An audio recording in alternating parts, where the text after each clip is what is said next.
corporal total.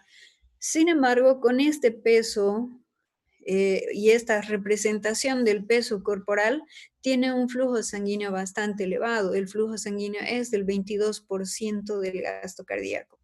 Y este flujo sanguíneo así tan elevado es el responsable de de cumplir todas estas funciones y de producir el filtrado del plasma y la liberación de sustancias tóxicas como los desechos mencionados y por lo tanto cumple la función de aclaramiento plasmático. Si hacemos un corte en el riñón, identificamos que está constituido por una porción periférica y una porción más profunda central. La porción periférica llamada corteza renal y la porción más profunda llamada médula renal. En la médula renal distinguimos estas formaciones llamadas pirámides renales. Si ustedes recuerdan del estudio de histología, estas pirámides tienen su base en el límite entre la corteza y la médula y el vértice conectados a los cálices menores. Los cálices menores, bueno, la conexión es a través de la papila, que está perforada por los conductos excretores. Estos cálices menores están conectados a los cálices mayores y los cálices mayores a la pelvis renal. La pelvis renal conecta a los uréteres. Se dice que en realidad la pelvis renal es la porción ensanchada de los uréteres y los uréteres conducen la orina. Bueno, a partir de los cálices menores, el líquido que llega ya es la orina, ya no se modifica y es conducida a través de esta porción de la vía urinaria hacia la vejiga. Para conducir la orina, para facilitar el desplazamiento de la orina, se dice que las paredes desde los cálices menores, cálices mayores, tienen una capa de músculo liso que al contraerse facilita el desplazamiento de la orina a través de estas vías urinarias hasta llegar a la orina donde se colecta cuando aumenta la tensión en la vejiga por el almacenamiento de la orina, cuando aumenta la tensión en la vejiga, esta inicia una actividad de contracción que conduce al reflejo de micción y la evacuación cuando voluntariamente se relaja el esfínter vesical externo para producirse el vaciamiento de la vejiga. Esta es la vía urinaria. Vamos a volver a hablar del riñón. Habíamos identificado en el riñón la porción cortical y la porción medular. En estas dos porciones vamos a encontrar o encontramos a la unidad estructural básica, unidad estructural y funcional básica del riñón, que es la nefrona. Hemos identificado la estructura macroscópica interna del riñón en la que se distingue una porción cortical y una porción medular. En la porción cortical, en la porción medular era que identificábamos las pirámides renales y tenemos que identificar las estructuras que se encuentran dispuestas entre la corteza renal y la médula renal. El espacio intersticial entre pirámide y pirámide están identificados como columnas renales.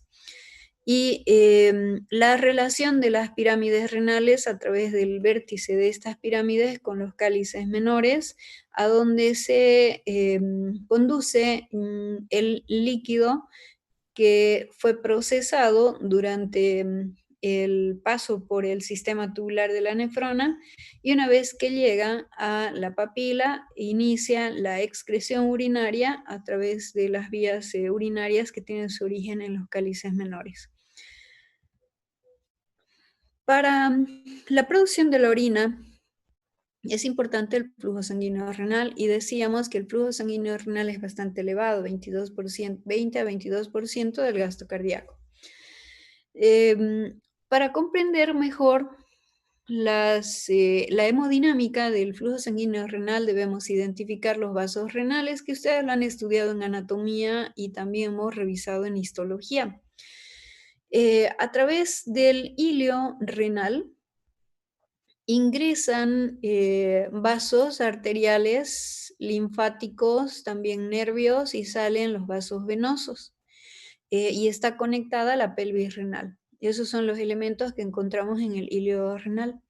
Ahora, la arteria renal a nivel del hilio se divide en arterias segmentarias y las arterias segmentarias dan lugar a las arterias interlobulares.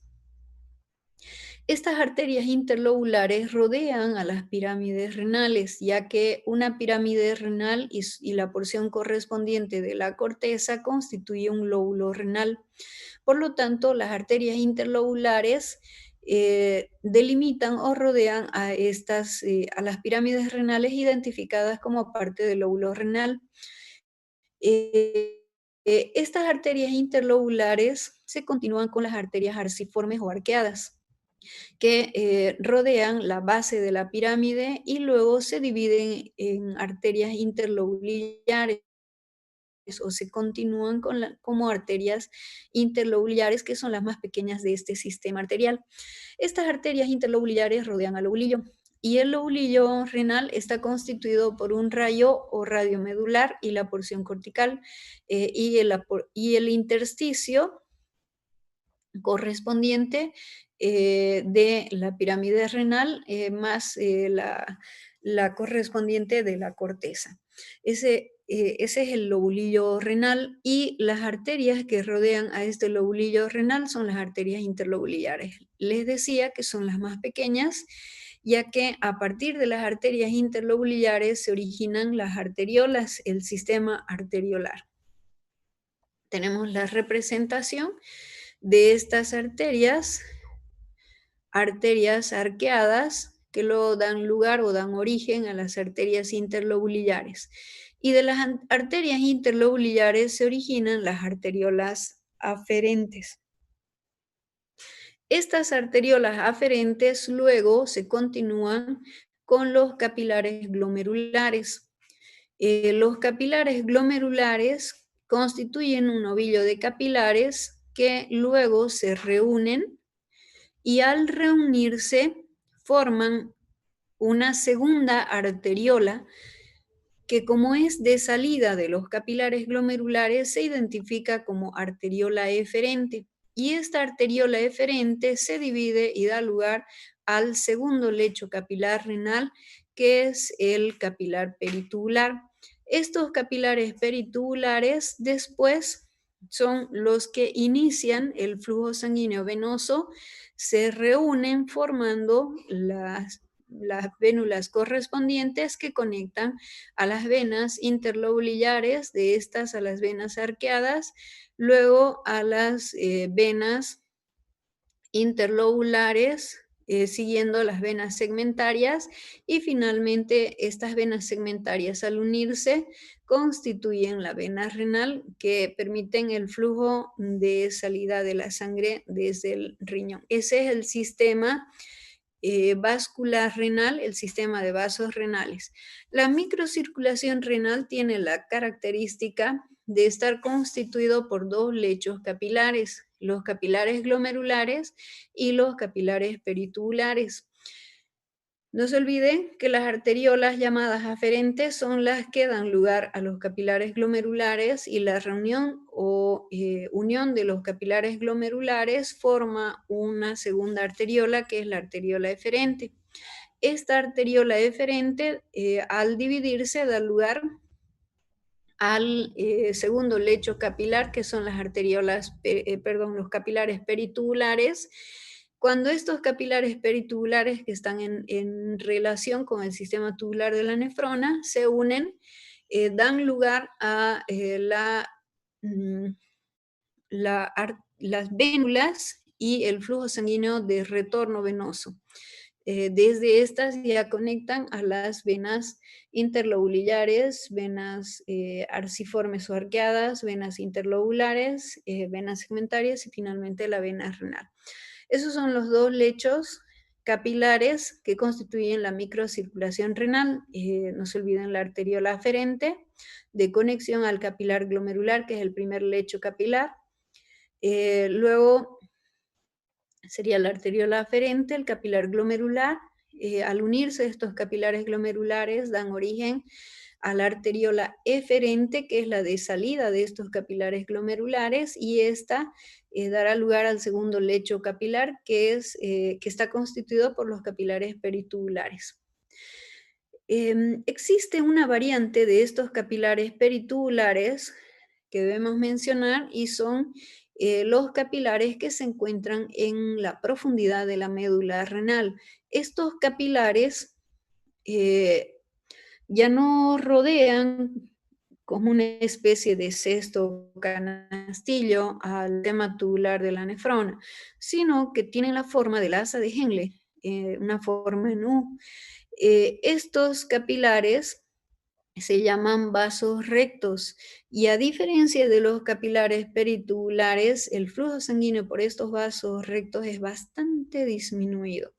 2% del flujo sanguíneo renal corresponde al flujo por los vasos rectos en la médula renal, y son los responsables o participan en la producción de orina concentrada, como vamos a ver en una siguiente clase. Volvemos a hablar de la unidad estructural y funcional básica del riñón, que es la nefrona. La nefrona está constituida por el corpúsculo renal y el sistema tubular de la nefrona. El corpúsculo renal usualmente está en la corteza renal, más los túbulos contorneados, y el asa de Henle de las nefronas se encuentra en la médula renal. La nefrona tiene dos componentes, el corpúsculo renal y el sistema tubular de la nefrona. El corpúsculo renal, a su vez, está constituido por los capilares glomerulares y la cápsula de Bowman, y el sistema tubular de la nefrona está constituido por un conjunto de estructuras que identificamos como túbulos contorneados. Proximal, asa de Henle, túbulo contorneado distal, conducto colector cortical y conducto colector medular. Esos son los componentes de la nefrona. El corpúsculo, que tiene a su vez dos componentes, los capilares glomerulares y la cápsula de Bowman. Y el sistema tubular de la nefrona, que está constituido por el túbulo contorneado proximal, el asa de Henle, que tiene una porción descendente y una porción ascendente. La porción descendente fina, tiene una porción descendente gruesa y fina. La porción descendente gruesa es la inicial, luego se continúa con la porción descendente fina. La porción ascendente tiene una porción inicial fina y luego se continúa con la porción ascendente gruesa. Funcionalmente identificamos esta porción fina y la porción gruesa del asa de Henle. El asa de Henle se continúa con el túbulo contorneado distal. En la porción inicial del túbulo contorneado distal, que en el límite de la porción final del asa de Henle y túbulo contorneado distal, en su porción inicial, se encuentra una estructura modificada, especializada, identificada como aparato yuxtaglomerular, que vamos a mencionarlo más adelante. Luego, el sistema de túbulos colectores, como el túbulo colector cortical y el conducto colector medular, son los componentes del sistema tubular de la nefrona. Habíamos mencionado que el corpúsculo renal y los túbulos contorneados se encuentran en la en la corteza renal, y el asa de Henle más el conducto colector medular se encuentran constituyendo la médula renal. Esta disposición de las partes de la nefrona entre la corteza y la médula permite distinguir dos tipos de nefronas. Estas nefronas son las nefronas corticales y las nefronas yuxtamedulares. Las nefronas corticales y las nefronas yuxtamedulares. Las corticales son más cortas y las yuxtamedulares son más largas. En ambas, el corpúsculo renal, que está constituido por los capilares glomerulares y la cápsula de Bowman, se encuentran en la corteza, tanto de la nefrona cortical como de la nefrona yuxtamedular. Los túbulos contorneados proximal y distal también se encuentran en la corteza, mientras que el asa de Henle abarca hasta la médula. En la nefrona cortical, el asa de Henle abarca un corto trayecto en la médula renal, mientras que la nefrona yuxtamedular tiene el asa de Henle en toda la profundidad o espesor de la médula renal. Por lo tanto, la nefrona cortical tiene dos características que debemos identificar. La primera es que el corpúsculo renal y los túbulos contorneados se encuentran en la porción externa de la corteza renal. Mientras que las mismas estructuras de la nefrona yuxtamedular, corpúsculo renal y túbulos contorneados se encuentran en la profundidad de la corteza renal.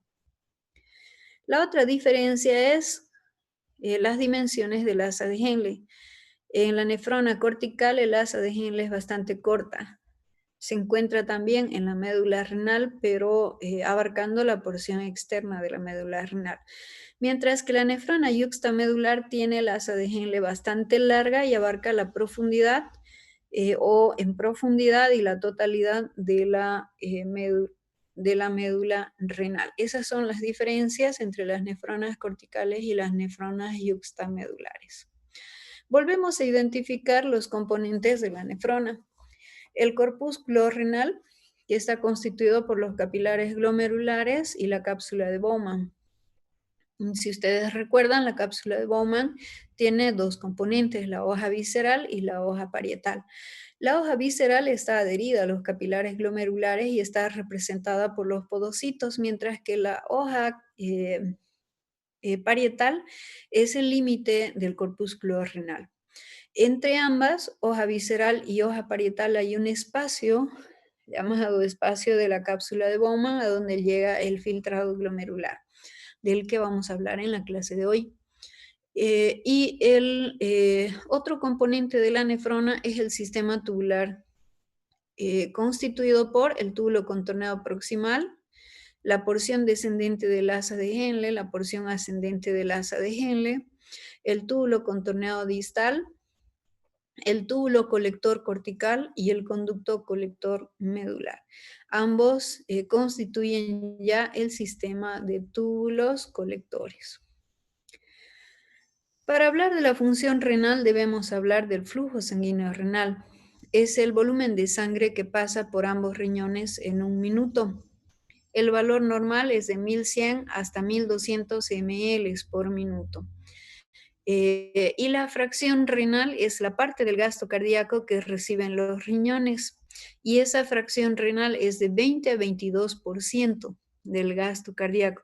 Este flujo sanguíneo renal es bastante elevado. En todos los lechos o circulaciones regionales o flujo de sangre a los tejidos, el propósito es de aportar oxígeno y nutrientes. Mientras que a nivel renal, el propósito de este flujo sanguíneo tan elevado es permitir el aclaramiento plasmático o permitir que el plasma se libere de los elementos de desecho y que en ese flujo sanguíneo renal que permite el filtrado glomerular también se produzcan las funciones de regulación que son parte de la función renal. Por lo tanto, este flujo sanguíneo tiene el propósito de eliminar desechos metabólicos, de permitir al riñón cumplir las funciones de homeostasis, pero también de aportar el oxígeno y nutrientes que los elementos celulares que constituyen la estructura del riñón requieren para funcionar.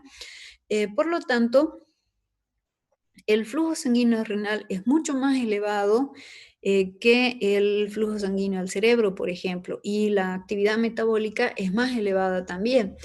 Por lo tanto, las células que constituyen la estructura del riñón y especialmente de la nefrona, consumen 2 veces más oxígeno que las células cerebrales, pero tienen un flujo sanguíneo 7 veces mayor del necesario para captar este oxígeno. ¿Por qué? Porque en realidad el flujo sanguíneo es el que le permite al riñón cumplir sus múltiples funciones. De ahí que corresponda entre el 20 al 22% del gasto cardíaco, un flujo bastante elevado. El flujo plasmático renal es el volumen de plasma que pasa por ambos riñones en un minuto y el valor normal es de 660 ml por minuto. Este flujo plasmático renal es el que permite el filtrado glomerular, la primera función o el primer mecanismo que permite la formación de orina. Los mismos factores que hemos estudiado en aquellas circulaciones regionales vamos a encontrarlos en la circulación renal. Por lo tanto, si hablamos de flujo sanguíneo renal, tiene 2 factores determinantes: la diferencia de presión sobre la resistencia vascular, ¿se acuerdan? Según la ley de Ohm. Esta diferencia de presión está determinada por la diferencia entre la arteria renal, entre la presión en la arteria renal y la presión en la vena renal. La presión en la arteria renal es de 100 milímetros de mercurio, es igual a la presión arterial sistémica. Y la presión en la vena renal es de 4 milímetros de mercurio. Esto nos da una diferencia de presión de 96 milímetros de mercurio que favorece el flujo sanguíneo renal. La resistencia vascular está determinada por el grado de dificultad en los diferentes vasos y es la suma de la resistencia en todos los vasos de la circulación renal. Sin embargo, distinguimos 3 puntos de mayor resistencia al flujo sanguíneo y esos 3 puntos de mayor resistencia al flujo sanguíneo son eh, el de la resistencia en las arterias interlobulares, en la arteriola aferente y en la arteriola eferente. Bueno, las presiones en la circulación renal van bajando en la medida que inicia el flujo por esta circulación y el descenso es mucho mayor cuando llega la sangre a la arteriola aferente debido a la gran resistencia de las arterias interlobulares, que son las arterias más pequeñas del sistema arterial renal. Por lo tanto, ese descenso se debe, está marcado ahí, ese descenso se debe a la mayor resistencia en las arterias interlobulares. Por lo tanto, la presión con la que llega la sangre al capilar glomerular es de 60 milímetros de mercurio. Por lo tanto, identificamos los 3 puntos de mayor resistencia al flujo sanguíneo en la circulación renal: la arteriola, en la arteria interlobular, en la arteriola aferente y en la arteriola eferente. ¿Qué procesos ocurren en el riñón con el líquido y las sustancias del plasma durante la formación de orina? Eso es lo que vamos a ir hablando ahora, después de haber identificado algunos aspectos en relación al flujo sanguíneo renal. Hablaremos ahora de los eventos glomerulares y en la siguiente clase hablaremos de los eventos tubulares. La orina o excreción urinaria es la consecuencia de 3 mecanismos funcionales renales: filtración glomerular, reabsorción tubular y secreción tubular. Una vez que se produce la filtración glomerular, 2 mecanismos modifican ese filtrado glomerular. El filtrado glomerular llega al espacio de la cápsula de Bowman y empieza a fluir este líquido por el sistema tubular de la nefrona y se produce la reabsorción de sustancias que se necesitan y son devueltas al plasma y la secreción de otros elementos que tienen que eliminarse por vía renal, aumentando la carga tubular. Por lo tanto, la reabsorción tubular disminuye los componentes del filtrado glomerular y la secreción tubular aumentan la carga. De esta manera, la excreción urinaria es el resultado del filtrado glomerular menos la reabsorción tubular más la secreción tubular. Hablaremos ahora de los eventos glomerulares. Estos eventos glomerulares están representados por la filtración glomerular. Y la filtración glomerular es en realidad la dinámica capilar glomerular. Y siendo una dinámica capilar, hemos estudiado la dinámica capilar tisular, ustedes podrían ser capaces en este momento de identificarme los factores que están implicados o que contribuyen a producir esta filtración glomerular, los factores determinantes de este filtrado glomerular. Mientras van pensando en estos factores, les daré unos 5 minutitos, por favor, para que piensen si esta es una dinámica capilar, qué factores están implicados para determinar este filtrado glomerular y modificarlo además. Y sobre esta base se aplican factores reguladores. 5 minutitos, por favor, y en esos 5 minutos ustedes me dicen qué factores están implicados en el filtrado capilar en general y luego haremos la aplicación al filtrado glomerular. Sobre esa misma base, después vamos a analizar la dinámica capilar peritubular. Por eso es importante que ahora ustedes me digan si están orientados con lo que vamos a hablar o si todavía hay grandes lagunas que no deberían haberlas ya en este momento, ¿sí? 5 minutos, por favor.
Bueno,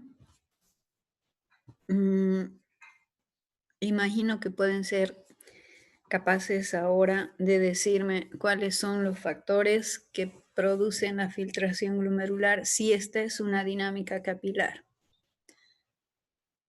¿Podría mencionar los dos grandes factores?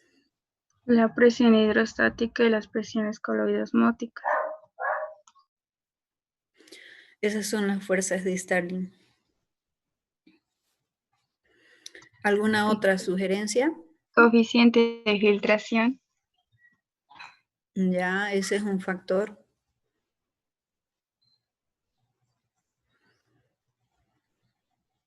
¿Nadie más?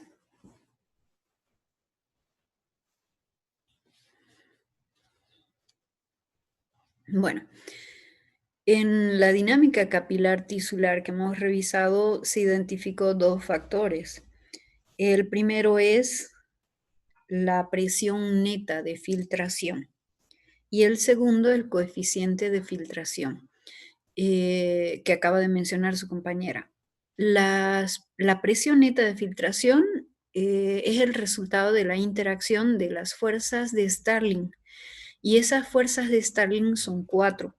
Dos presiones hidrostáticas y dos presiones coloidosmóticas. Esos mismos factores los encontramos implicados en la filtración glomerular, en determinar la filtración glomerular, y también vamos a revisarlos en la dinámica capilar peritubular. En el riñón dijimos que existen dos lechos capilares. El primero es el capilar glomerular y el segundo el capilar peritubular. Por lo tanto, la función de estos está determinada por la dinámica capilar glomerular para el filtrado glomerular y la dinámica capilar peritubular para la reabsorción y secreción tubular. De ahí la importancia de que identifiquen estos factores claramente. Y caso contrario, estaríamos con dificultades para entender esta parte del tema, que al final ya es la conclusión en sí, es el tema que cierra el estudio de la fisiología. Bueno, vamos a hablar de la filtración glomerular. La filtración glomerular es la parte del plasma que atraviesa la barrera filtrante o barrera glomerular. El plasma, casi con todos sus componentes, atraviesa esta barrera filtrante. Los componentes que no logran atravesar son las proteínas las proteínas del plasma. Los otros elementos de la sangre que no logran atravesar son los elementos celulares de la sangre. De ahí que se dice que el filtrado glomerular es plasma casi en su totalidad, se exceptúan las proteínas que no pueden atravesar la barrera filtrante. Todos los demás elementos del plasma logran atravesar y se convierten en plasma filtrado o en la fracción de filtración. Esos otros componentes son moléculas orgánicas como glucosa, aminoácidos. Los ácidos grasos no pueden atravesar esta barrera filtrante por la interacción que hay con cargas eléctricas, son rechazados.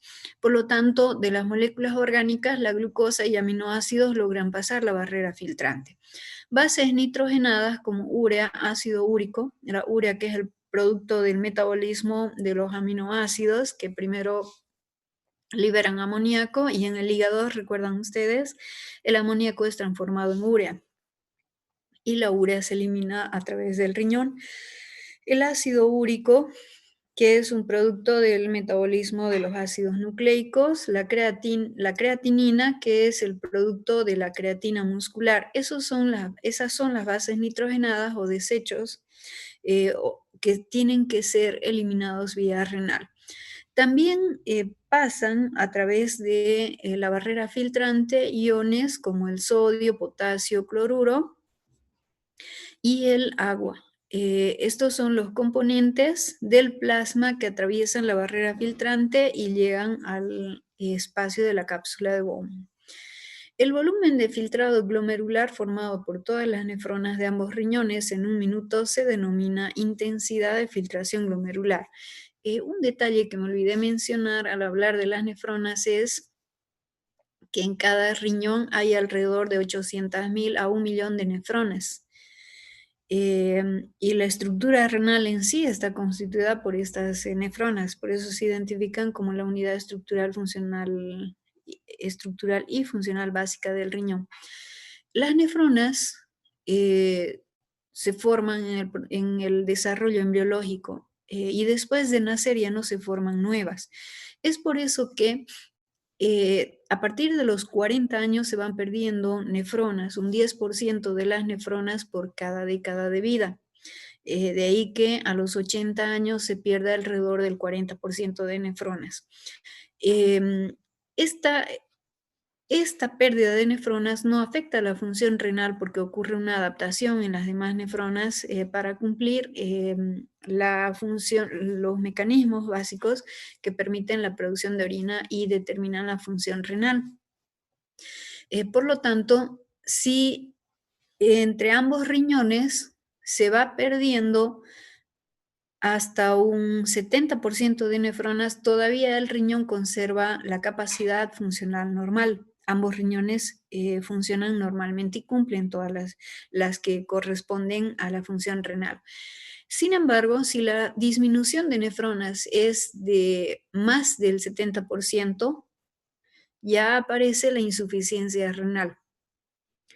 Con un 30% de nefronas, sumando de ambos riñones, o menos, ya aparece la insuficiencia renal y las consecuencias de esa insuficiencia renal. Es por eso que, teniendo 2 riñones y esta cantidad de nefronas, puede una persona donar un riñón. Una persona normal, sana, joven, donar un riñón y quedarse con un riñón. Ese riñón sufrirá las adaptaciones necesarias para mantener la función renal normal. Esta función de eliminación de desechos metabólicos, la regulación del volumen líquido corporal, de la concentración electrolítica, se conserva normal debido a la adaptación de las nefronas que le quedan en ese riñón y dando la opción a un paciente con insuficiencia renal crónica de recuperar la función renal con ese riñón donado. Esa es la base que permite la donación de un riñón. Bueno, volvemos entonces y hablaremos de los eventos glomerulares. El volumen de filtrado glomerular formado por todas las nefronas de ambos riñones en un minuto se denomina intensidad de filtración glomerular y el valor normal es de 80 a 125 ml por minuto. Ese es el valor normal del filtrado glomerular o intensidad de filtración glomerular. La fracción de filtración es la fracción de flujo plasmático que se filtra, ya que el filtrado glomerular deriva del plasma. A ese volumen de plasma que se convierte en filtrado glomerular se llama fracción de filtración. Corresponde al 0.2 o 20% del plasma. Y se calcula con el filtrado glomerular dividido entre flujo plasmático renal. Por lo tanto, si consideramos que el filtrado glomerular es 120 ml por minuto sobre el flujo plasmático renal de 660 ml por minuto, el resultado nos da aproximadamente 0,2, que es el 20%. ¿Qué quiere decir? Que de la cantidad de flujo plasmático o del volumen de flujo plasmático, 20% se convierte en filtrado glomerular. A eso se llama fracción de filtración. El filtrado glomerular depende de 2 factores, o la intensidad de filtración glomerular es igual al coeficiente de filtración por presión neta de filtración. Esos son los 2 factores que les preguntaba al empezar a hablar de estos eventos glomerulares. Depende del coeficiente de filtración y este coeficiente de filtración está determinado por esta barrera filtrante que hemos estudiado en histología. La barrera filtrante está constituida por la membrana basal glomerular. La membrana basal glomerular tiene como componentes el endotelio capilar de los capilares glomerulares, y este endotelio capilar es de tipo fenestrado. Estos capilares glomerulares fenestrados tienen una particularidad, y es que están en relación con la membrana basal glomerular, que tiene también grandes espacios, y a esta se añade o se encuentra unida el epitelio de la cápsula de Bowman, que corresponde a la capa visceral de la cápsula de Bowman. Este epitelio está constituido por células llamadas podocitos. Los podocitos tienen prolongaciones de dos tipos: las prolongaciones primarias y las prolongaciones secundarias. Las prolongaciones secundarias se originan en las prolongaciones primarias, y estas prolongaciones secundarias son las que se interdigitan entre sí, dejando espacios llamados hendiduras. Estas hendiduras coinciden o se corresponden con los espacios de la lámina basal del capilar glomerular, y con las fenestraciones en el endotelio de estos capilares. Por lo tanto, hay grandes espacios que facilitan este filtrado glomerular. Hay grandes espacios que facilitan el paso del plasma a través de ellos. Pero, ¿por qué, si son grandes estos espacios, no logran atravesar las proteínas y los elementos celulares de la sangre, eritrocitos, leucocitos? Esto es debido a que la lámina basal está constituida por 3 subcapas, y estas capas tienen elementos como los proteoglucanos que se encuentran formando estas capas llamadas lamininas. Tienen cargas eléctricas negativas que interactúan con las proteínas, las cargas eléctricas negativas de las proteínas plasmáticas y de los eritrocitos, produciéndose el rechazo de estos elementos que impiden que atraviesen esta barrera filtrante. Por otro lado, se dice también que estas cargas eléctricas negativas estarían igual en los otros componentes de la barrera filtrante, en las 3 subcapas que se encuentran constituyéndola. De esta manera garantizan que se impida el paso de proteínas y de eritrocitos. Solo si ocurre alteración de esta membrana basal glomerular, por ejemplo, en la glomerulonefritis de cambios mínimos, lo único que ocurre es la pérdida de estas cargas eléctricas negativas, pues ya aparece en la orina proteínas, se produce proteinuria y también eritrocitos, debido a la pérdida de esas cargas eléctricas.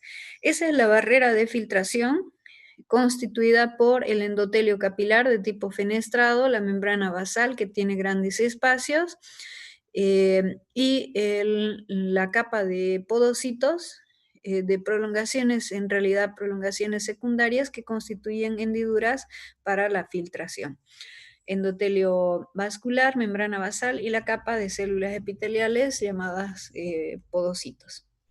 Esos constituyen la barrera de filtración y determinan el coeficiente de filtración, que tiene como componentes el área de superficie y la capacidad hidráulica o permeabilidad de la membrana. El coeficiente de filtración está determinado por el área de superficie a través de la cual debe atravesar el líquido a filtrar, y la permeabilidad de la membrana es esa capacidad para permitir el paso del líquido plasmático con todos sus componentes. Esos determinan el coeficiente de filtración. Y este coeficiente de filtración es en realidad calculado sobre la base de la intensidad de filtración. y se dice que es de 12.5 ml por minuto por milímetro de mercurio. Ahora, el otro factor de la intensidad de filtración glomerular es la presión neta de filtración. Y la presión neta de filtración es la fuerza neta a favor de la filtración del líquido en el glomérulo y es la resultante entre las presiones o fuerzas de Starling, que habíamos identificado como dos presiones hidrostáticas y dos presiones coloidosmóticas.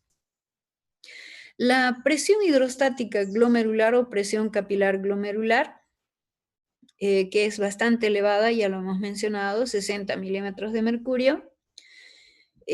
La presión hidrostática de la cápsula de Bowman, que a diferencia de la presión hidrostática en los demás tejidos, que es negativa de menos 3 milímetros de mercurio, la presión hidrostática en la cápsula de Bowman es positiva y es de 18 milímetros de mercurio debido a la gran cantidad de líquido que atraviesa la barrera filtrante y llega al espacio de la cápsula de Bowman. Esas son las dos presiones hidrostáticas, la presión hidrostática del capilar glomerular y la presión hidrostática de la cápsula de Bowman.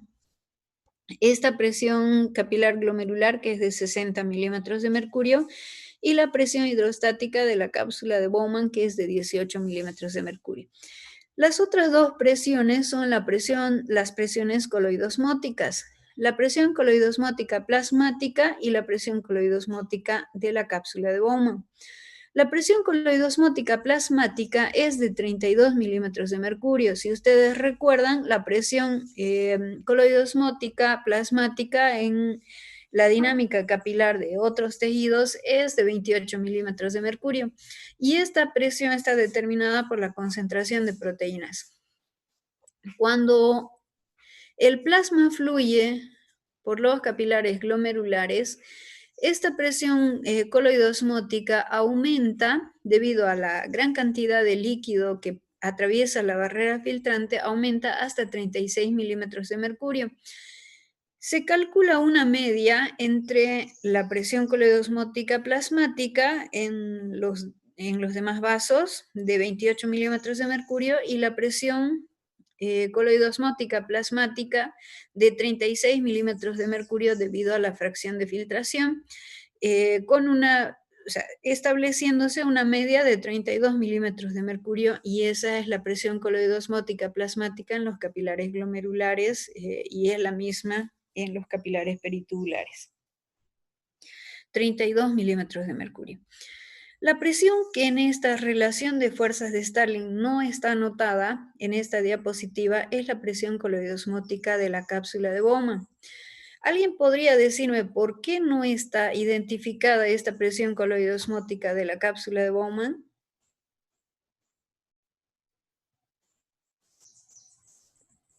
Porque tiene que facilitar el paso, no tiene que ejercer presión. No es esa la respuesta. ¿Qué determina una presión coloidosmótica? Las proteínas. Las Muy bien. proteínas, la albúmina. Muy bien. Y en el plasma, esa es lo que determina la presión coloidosmótica plasmática, y acabo de mencionar que en el capilar glomerular es de 32 milímetros de mercurio debido a la fracción de filtración, que es del 20% o 0.2, que es bastante elevada. ¿Qué es la fracción de filtración? Es la cantidad de líquido que atraviesa la barrera filtrante, por lo tanto, las proteínas quedan más concentradas. Habiendo perdido el 20% de líquido, quedan más concentradas. A eso se debe que la presión coloidosmótica plasmática sea mayor en los capilares glomerulares y la calculada es de 32 milímetros de mercurio. Pero ahora, la otra presión coloidosmótica es la del líquido intersticial, que en esta dinámica capilar es el líquido en la cápsula de Bowman. ¿Sí? Porque la dinámica capilar glomerular es la relación entre los capilares glomerulares y el espacio de la cápsula de Bowman. Ahora, ¿Por qué no está identificada en esta diapositiva la presión coloidosmótica de la cápsula de Bowman?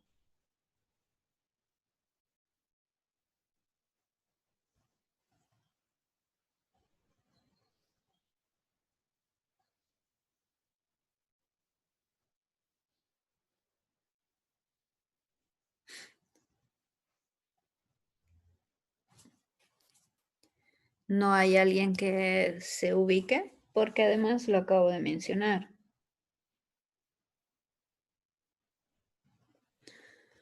¿Cuánto es la presión coloidosmótica del líquido intersticial en cualquier otro tejido? 8. 8 milímetros de mercurio. ¿Y de qué dependía esta presión coloidosmótica en el líquido intersticial? De las proteínas Que que logran lograban filtrarse. Otra Ujú. vez. Muy bien, de las pequeñas proteínas que lograban atravesar el endotelio capilar. Pequeñas proteínas, ¿sí? Y en este caso, en el capilar glomerular,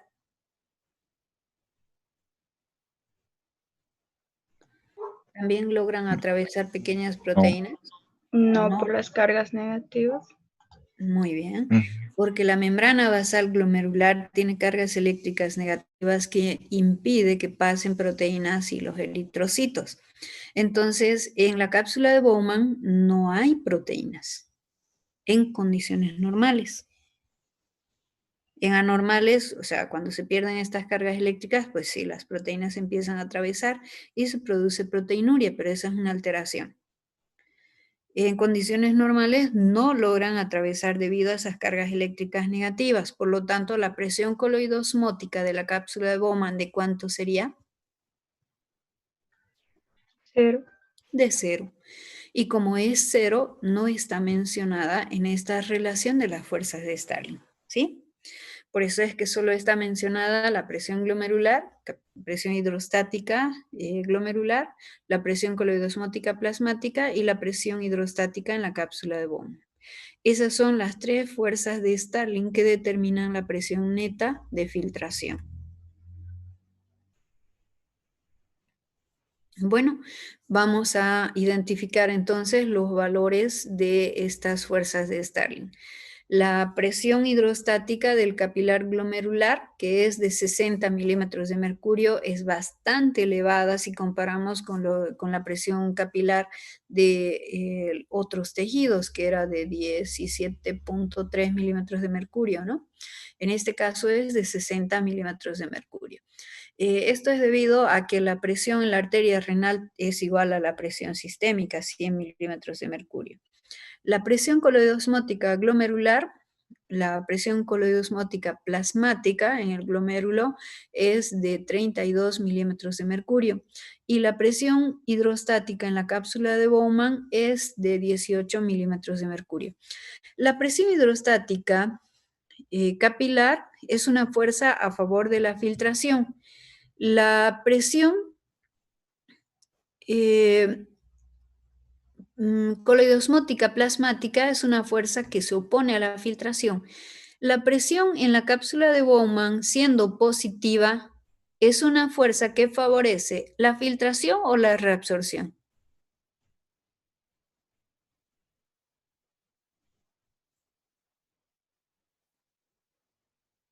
Si es positiva, tendría que ser reabsorción.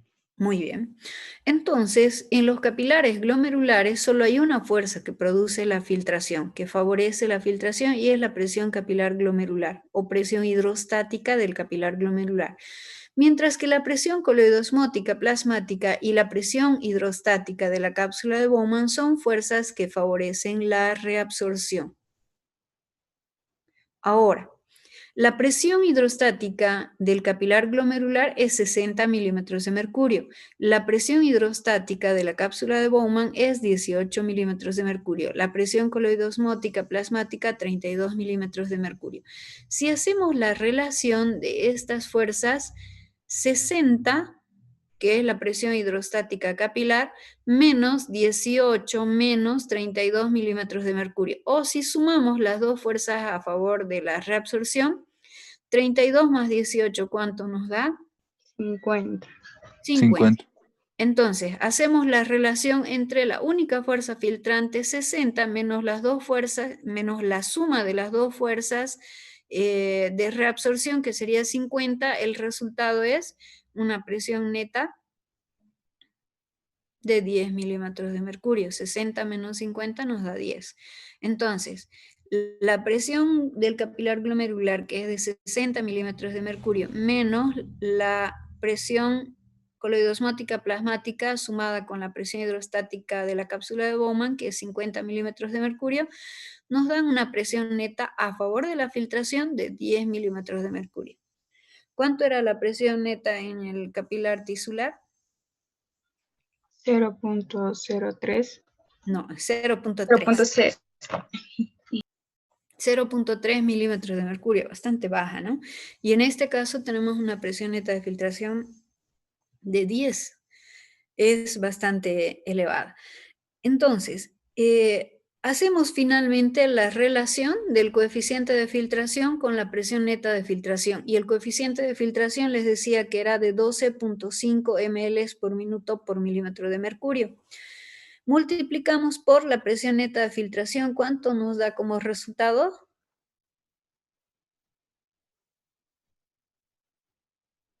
125. 125 ml por minuto. Esa es la intensidad de filtración glomerular o tasa neta de filtrado glomerular. ¿Sí? Entonces, esa es la relación de los dos factores. ¿Dónde estaban anotados? Aquí. Sigue. Ahí. Perdón. Esos son los dos factores que producen el filtrado glomerular. Coeficiente de filtración por presión neta de filtración. El coeficiente de filtración es 12.5 ml por minuto por milímetro de mercurio. Es el calculado. Porque no hay manera de establecerlo. O sea, no hay método que pueda medirlo. Entonces, se calcula en 12.5 ml por minuto por milímetro de mercurio, multiplicado por la presión neta de filtración de 10 milímetros de mercurio, nos da una intensidad de filtración glomerular de 125 ml por minuto. Ahí tiene. El valor normal es 80 a 125 ml por minuto. Ese es el filtrado glomerular o intensidad de filtración glomerular. ¿Sí? Ahora, fíjense ustedes, la fracción de filtración se calcula con el filtrado glomerular dividido entre el flujo plasmático renal y hace referencia al volumen de plasma que atraviesa la barrera filtrante y se convierte en líquido filtrado. Bueno, ahora vamos a volver al valor que estábamos mencionando. A los factores que habíamos identificado como responsables del filtrado glomerular, de la presión neta de filtración, que son las fuerzas de Starling. Ahora, una vez identificados, aclarados y analizados estos dos factores de la intensidad de filtración glomerular o tasa neta de filtración, vamos a hablar de factores que afectan la tasa de filtración glomerular. Y el primer factor es el coeficiente de filtración. Este coeficiente de filtración puede sufrir dos variaciones, puede aumentar o puede disminuir. La variación más frecuente es que disminuya el coeficiente de filtración. Y la disminución puede deberse especialmente al aumento de grosor de la membrana o barrera filtrante. Y este aumento del grosor por alteraciones puede deberse a la diabetes mellitus, en la que disminuye la permeabilidad y por lo tanto disminuye el coeficiente de filtración. De esta manera, en el paciente diabético puede producirse la insuficiencia renal crónica y este paciente necesitar una diálisis o un trasplante renal. Y la otra posibilidad es en la hipertensión arterial. En la hipertensión arterial este coeficiente de filtración se reduce y por lo tanto el paciente ya no puede regular el volumen líquido corporal, empeora la presión arterial y puede conducirse a un deterioro renal. Las otras posibilidades son las variaciones en la presión de la cápsula de Bowman. Y la presión en la cápsula de Bowman puede aumentar. El aumento puede disminuir el filtrado glomerular y afectar la función renal. Este aumento de la presión en la cápsula de Bowman puede deberse a la presencia de cálculos renales. Estos cálculos en la vía urinaria pueden impedir el flujo de la orina una vez producida y por lo tanto la llegada a la vejiga. De esta manera ocluyen el flujo de la orina y va aumentando la presión hidrostática en la cápsula de Bowman. Si la oclusión fuera bilateral, puede conducirse a una insuficiencia renal.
Bueno,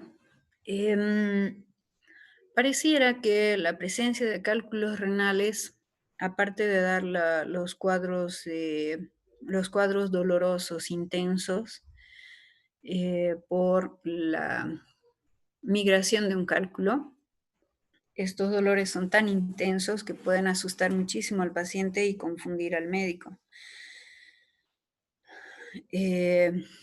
Si son varones es más fácil de establecerlos, ¿no? Si son mujeres pueden dar lugar a confusión. Aparte de esos cuadros dolorosos que requieren atención urgente, la presencia de cálculos en la vía renal, en la vía excretora, uroexcretora, puede conducir a una insuficiencia renal. Inicialmente, estos cálculos obstruyen la vía urinaria o uroexcretora y la variación que ocurre en los glomérulos, en los glomérulos en realidad, ¿no? Es el incremento de la presión hidrostática de la cápsula de Bowman. Y al incrementarse la presión hidrostática en la cápsula de Bowman, fíjense, si aumenta la presión hidrostática en la cápsula de Bowman, esta fuerza se opone a la filtración. El incremento puede impedir el filtrado glomerular. Es por eso que en este caso puede evolucionar el paciente a una insuficiencia renal mientras está ese cálculo ocluyendo la vía excretora. Más todavía si fuera unilateral.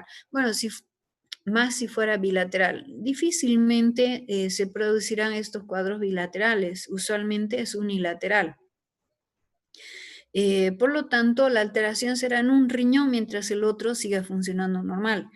Pero si no se resuelve rápidamente, eso puede evolucionar. Y en esa evolución, puede producirse hidronefrosis y el paciente puede perder un riñón si no se resuelve rápidamente o tiene una migración continua de cálculos renales. Bueno, así sean unilaterales, puede alterarse. Y esto habrá que considerarse en pacientes en los que se diagnostique litiasis renal. Bueno, volvemos al análisis de factores que afectan la tasa de filtración glomerular.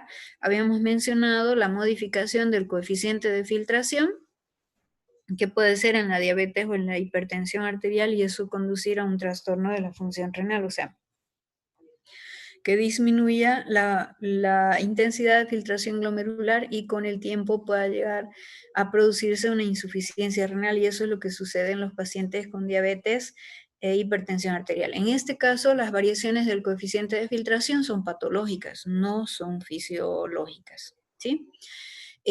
Lo mismo en la presencia de un cálculo renal. Ahora, vamos a mencionar otro factor que puede modificarse y es la presión coloidosmótica de los capilares glomerulares. Esta presión coloidosmótica está determinada por la concentración de proteínas en el plasma y la fracción de filtración. La fracción de filtración es la que se modifica. Bueno, la concentración de proteínas puede modificarse por disminución. En el caso, hemos analizado esto en la dinámica capilar tisular, puede disminuir la concentración de proteínas plasmáticas en la hipoproteinemia carencial, hipoalbuminemia por falta de ingesta de proteínas en los alimentos, por pérdida de proteínas por alguna vía, las quemaduras, por ejemplo. En ese caso, aumentaría el filtrado glomerular, las pérdidas de proteínas por la misma vía renal, cuando hay alteraciones de la membrana basal glomerular también. Sin embargo, esas serían condiciones patológicas. En condiciones todavía consideradas fisiológicas, puede modificarse esta presión coloidosmótica debido a las variaciones de la fracción de filtración. Y la fracción de filtración puede ser modificada en función al flujo plasmático renal. Si aumenta el flujo sanguíneo renal, aumentando por ende el flujo plasmático renal, con una intensidad de filtración normal, la fracción de filtración puede disminuir. Y en este caso, la presión coloidosmótica de los capilares glomerulares disminuye. Si ocurre lo contrario, hay un menor flujo sanguíneo renal, por lo tanto, menor flujo plasmático renal. Si la intensidad de filtración glomerular se mantiene constante, mayor cantidad de plasma atraviesa la barrera filtrante llegando a la cápsula de Bowman. Por lo tanto, la fracción de filtración es mayor. Y las proteínas en el plasma se concentran, aumentando la presión coloidosmótica de los capilares glomerulares y después conduciendo eso a una disminución del filtrado glomerular. Esas serían las variaciones en la presión coloidosmótica de los capilares glomerulares en relación a la fracción de filtración, a las variaciones de la fracción de filtración. Ahora, la presión, bueno, y la variación en la fracción de filtración puede estar relacionada directamente con las variaciones en el flujo sanguíneo renal, incluso sin modificarse la presión hidrostática capilar glomerular. Ahora, hablamos de la presión hidrostática capilar glomerular. Esta sí está sometida a regulación fisiológica, ya que tiene 3 factores. Y esos factores son la presión arterial, la resistencia en la arteriola aferente y la resistencia en la arteriola eferente. Si la presión arterial aumenta, la presión hidrostática capilar glomerular aumenta y la intensidad de filtración glomerular también. Si la presión arterial disminuye, esta presión hidrostática capilar glomerular disminuye y la intensidad de filtración glomerular disminuye también. La presión arterial puede estar sometida a regulación fisiológica y por lo tanto modificar la intensidad de filtración glomerular. La regulación fisiológica también puede estar dirigida a estos otros dos factores, a la resistencia en la arteriola aferente. Si la resistencia en la arteriola aferente aumenta, por ejemplo, por una estimulación simpática, por la acción de la adrenalina, noradrenalina, esta resistencia aumentada disminuye la presión hidrostática capilar glomerular porque entra menos sangre a los capilares glomerulares. Y esta disminución de la presión hidrostática capilar glomerular disminuirá la intensidad de filtración glomerular. Si la resistencia en la arteriola aferente disminuye, entra más sangre a los capilares glomerulares, aumentando la presión hidrostática capilar glomerular y por lo tanto la filtración glomerular. Esa es la relación inversa de esta resistencia en la arteriola aferente, que esto es similar a lo que hemos revisado en el lecho capilar tisular normal. Si la resistencia aumenta, entra menos sangre al lecho capilar y por lo tanto en este caso hay menor filtrado glomerular. Si la resistencia disminuye, entra más sangre, aumentando la presión capilar y aumentando el filtrado glomerular, porque favorece la filtración. Aumenta la presión neta de filtración. Mientras que el efecto en la resistencia de la arteriola aferente es diferente, es opuesta. ¿Qué quiere decir? Existen mecanismos que solamente son capaces de aumentar la resistencia de la arteriola eferente, y esa es la angiotensina 2. Cuando aumenta la resistencia de la arteriola eferente, se dificulta la salida de sangre del lecho capilar glomerular hacia el segundo lecho capilar renal, que es el capilar peritubular. Si eso sucede, la sangre está en cierta manera deteniéndose en los capilares glomerulares por la mayor resistencia de la arteriola eferente, aumentando la presión hidrostática del capilar glomerular y favoreciendo el filtrado glomerular, aumentando el filtrado glomerular. Ese es un mecanismo que a través de la angiotensina 2 garantiza que se mantenga el filtrado glomerular a pesar de la disminución de la presión arterial. Es un mecanismo de regulación fisiológica. Sin embargo, hay una aclaración que hacer. Este aumento de la resistencia solamente de la arteriola eferente, que es una acción de la angiotensina 2, para mantener el filtrado glomerular normal, se cumple siempre y cuando esta resistencia aumentada no sea mucho mayor, o sea, mientras sea mínima y retenga la sangre en los capilares glomerulares, aumentando la presión hidrostática capilar glomerular y aumentando el filtrado glomerular, pues tendrá ese efecto, ¿no?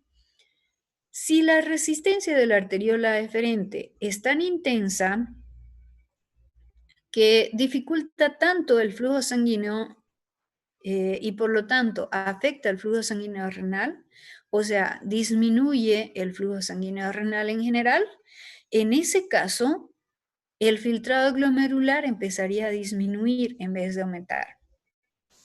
Ese es el efecto de la resistencia de la arteriola eferente, que es de doble filo o es un efecto doble. Inicialmente, y si la resistencia aumentada no es tanto y no afecta el flujo sanguíneo renal en general, pues el mecanismo será efectivo para aumentar la presión capilar glomerular y para aumentar el filtrado glomerular. Además, tiene otro efecto, y el otro efecto es que disminuye la presión hidrostática de los capilares peritubulares, favoreciendo la reabsorción peritubular. Sin embargo, si esta resistencia es muy intensa, puede disminuir el flujo sanguíneo renal y en ese caso la presión capilar glomerular disminuirá y disminuirá el filtrado glomerular. Eso es lo que hay que considerar cuando se habla de la resistencia en la arteriola eferente. Estos son los dos factores que pueden modificar la presión hidrostática capilar glomerular y por lo tanto afectar la filtración glomerular. Bueno, hemos hablado de los factores que pueden modificar la filtración glomerular, factores que afectan el filtrado glomerular. Ahora hablaremos de la regulación del flujo plasmático renal y de la intensidad de filtración glomerular. Esta regulación es tanto del flujo sanguíneo renal como flujo plasmático renal y de la intensidad de filtración glomerular. Se reconocen mecanismos de autorregulación intrínseca, mecanismos de regulación nerviosa y mecanismos de regulación hormonal. En la regulación intrínseca están los mecanismos de retroalimentación túbulo-glomerular, el balance glomérulo-tubular y la regulación miógena. En la retroalimentación túbulo-glomerular está implicado el aparato yuxtaglomerular, que está constituido por las células de la mácula densa, o está constituido por la mácula densa y las células yuxtaglomerulares. Las células de la mácula densa en realidad son células que son parte o se encuentran en la porción inicial del túbulo contorneado distal y el túbulo y la porción final del asa de Henle. Es en esa parte donde se produce la modificación de las células que constituyen el epitelio y detectan las concentraciones del cloruro de sodio. El otro componente del aparato yuxtaglomerular son las células yuxtaglomerulares, que son igual células modificadas de la túnica media de la arteriola aferente. Esas son las que constituyen las células yuxtaglomerulares. El mecanismo es el de la detección de las células de la mácula densa, detectan las variaciones en la concentración del cloruro de sodio que llega a la porción inicial del túbulo contorneado distal. Si está disminuido, se produce la liberación de señales que son detectadas por las células de Leydig y envían la información a las células yuxtaglomerulares que liberan la renina a la sangre, a la arteriola aferente. Y la renina actúa sobre el sustrato de renina, que es el angiotensinógeno, que se convierte en angiotensina 1. La angiotensina 1, cuando la sangre fluye por los capilares pulmonares, se convierte en angiotensina 2. La angiotensina 2 es un vasoconstrictor, o sea, actúa sobre las arteriolas, produciendo la vasoconstricción arteriolar, y de esta manera aumenta la presión arterial. El aumento de la presión arterial tiene el propósito de aumentar el flujo sanguíneo renal, aumentando el filtrado glomerular para normalizar la concentración de cloruro de sodio que llega al túbulo contorneado distal. Por otro lado, la angiotensina 2 tiene otros mecanismos de acción, que era el de producir la constricción solamente de la arteriola eferente para aumentar el filtrado glomerular a través del incremento de la presión hidrostática que acabo de mencionar. El otro efecto es que la angiotensina 2 es capaz de estimular a las células epiteliales del sistema tubular de la nefrona para la mayor reabsorción de sodio y de cloruro, y por arrastre la reabsorción de agua, restableciendo con la retención de sal y de agua, restableciendo la presión arterial. Ese es el mecanismo de retroalimentación túbulo-glomerular. Quiere decir que se detectan las concentraciones de cloruro de sodio en el túbulo contorneado distal y a través de esto se modifica el filtrado glomerular. Por lo tanto, conduce a un aumento de la presión arterial para garantizar el mantener el filtrado glomerular normal. El siguiente mecanismo es el balance glomérulo-tubular. En este caso, el filtrado glomerular puede aumentar debido a variaciones en la presión arterial. Por ejemplo, en condiciones normales el filtrado glomerular es de 180 litros por día y la reabsorción tubular es de 178.5 litros por día, lo que deja 1,5 litros, 1.5 litros por día de líquido que se excreta en la orina. Ese es el volumen de orina. De esta manera, 180 litros se filtran, se reabsorben 178.5 litros y el volumen de líquido que queda forma parte de la orina, forma el volumen de orina, 1.5 litros. En el balance glomérulo-tubular, si se produce un incremento de la presión de un 25%, por ejemplo, la presión arterial media sube de 100 milímetros de mercurio a 125 milímetros de mercurio, el incremento del volumen filtrado, que en condiciones normales es de 180 litros, podría ser de hasta 225 litros por día. Si la reabsorción tubular permaneciera constante, la cantidad de orina a excretar sería de 46.5 litros por día, un incremento de más de 30 veces, pero el volumen de plasma que tenemos es de 3 litros. Con ese volumen de orina a excretar, el plasma se agotaría, o sea, se eliminaría rápidamente. Eso no puede suceder y no sucede debido al balance glomérulo-tubular. ¿Qué quiere decir? Que si se produce este incremento de filtración hasta 225 litros por día, la reabsorción también se incrementa. ¿A qué se debe el incremento? A que ese volumen de líquido filtrado hace que disminuya la presión hidrostática en los capilares peritubulares y favorece la reabsorción.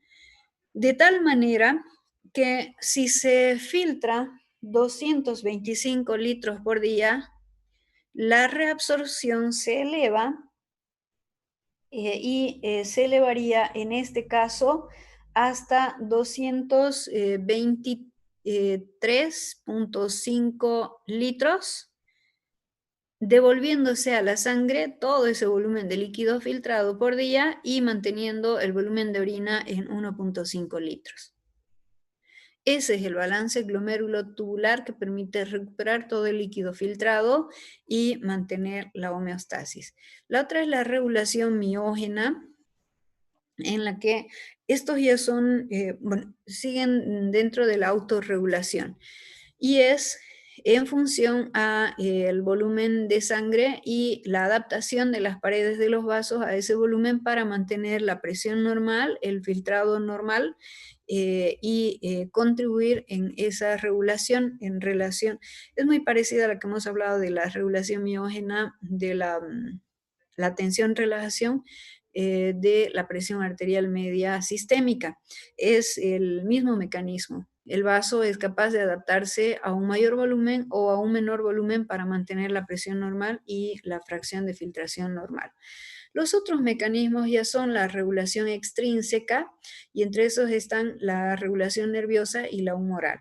En la regulación nerviosa, la estimulación simpática, que produce vasoconstricción en las arteriolas, y por lo tanto hay dos efectos. Uno, que entra menos sangre al lecho capilar. Al entrar menos sangre al lecho capilar, disminuye la intensidad de filtración glomerular por estimulación simpática. Sin embargo, es importante considerar que la estimulación simpática en general produce un aumento de la presión, y el aumento de la presión podría incrementar la cantidad de sangre que llegue al lecho capilar. Si esto sucede, venciendo la constricción de la arteriola aferente, pues podría incrementar la presión capilar glomerular y aumentar el filtrado glomerular. Eso si es que la presión arterial logra vencer esta vasoconstricción por estimulación simpática. Si no, simplemente disminuye el filtrado glomerular. En la regulación humoral se identifican diferentes sustancias como la noradrenalina y adrenalina, que producen constricción de la arteriola aferente y disminuyen la tasa de filtración glomerular. La endotelina tiene el mismo efecto. El óxido nítrico, que produce relajación de las arteriolas y aumenta la tasa de filtración glomerular, lo mismo que las prostaglandinas. Y la angiotensina 2, que en dependencia de si actúa en la arteriola eferente y es un efecto mínimo, puede producir un aumento de la tasa neta de filtración. Pero si la vasoconstricción de la arteriola eferente es muy intensa y afecta el flujo sanguíneo renal, en ese caso disminuiría la tasa neta de filtración por menor entrada de sangre. Las alteraciones como la glomerulonefritis proliferativa afectan el coeficiente de filtración, la glomerulonefritis difusa y la de cambios mínimos, que hace que se pierdan las cargas eléctricas y favorezca el paso de las proteínas y también de eritrocitos a través de la barrera filtrante, son ya alteraciones que pueden modificar la función renal. ¿Cuáles son las características del filtrado glomerular?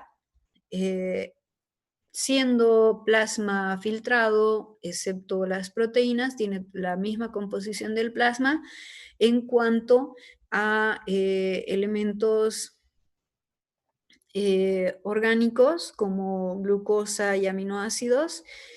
Tiene también electrolitos en la misma concentración que en el plasma. Y este líquido filtrado se convierte en líquido tubular cuando empieza a fluir a lo largo del sistema tubular de la nefrona, y cuando fluye por el sistema tubular de la nefrona, se somete a los otros dos mecanismos que participan en la producción de la orina, que son la secreción tubular y la reabsorción tubular. De estos mecanismos vamos a hablar en la siguiente clase. Si hay alguna pregunta, la pueden hacer ahora, y si no, hemos concluido la clase.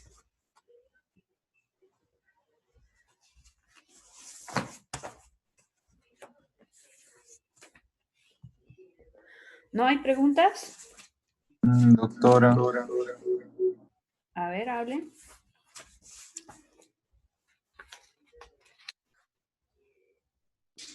¿dónde era en las arterias, arteriolas, dónde más se producía la mayor resistencia al flujo en los glomérulos?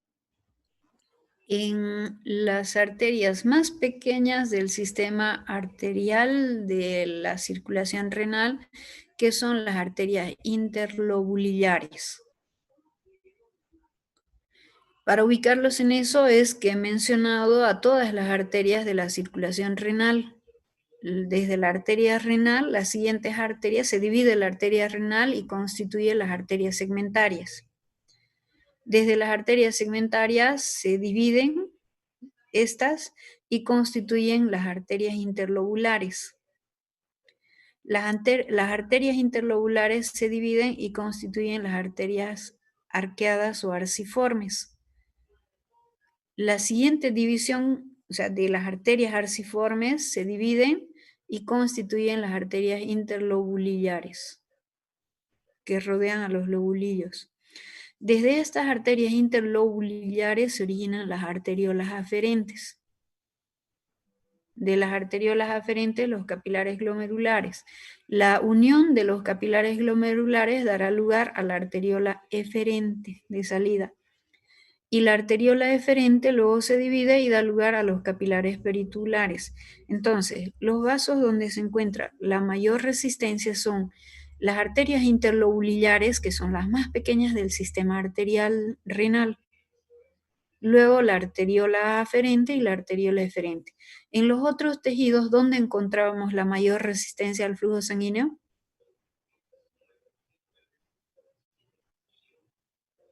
En las arteriolas. En las arteriolas. En la circulación renal también encontramos la mayor resistencia al flujo sanguíneo en las arteriolas, tanto aferente como eferente.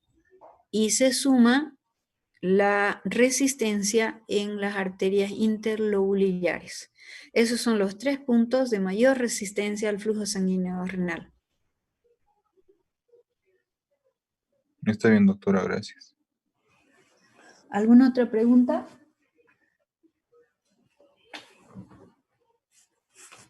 Si no hay preguntas, llamaré lista. Ahí la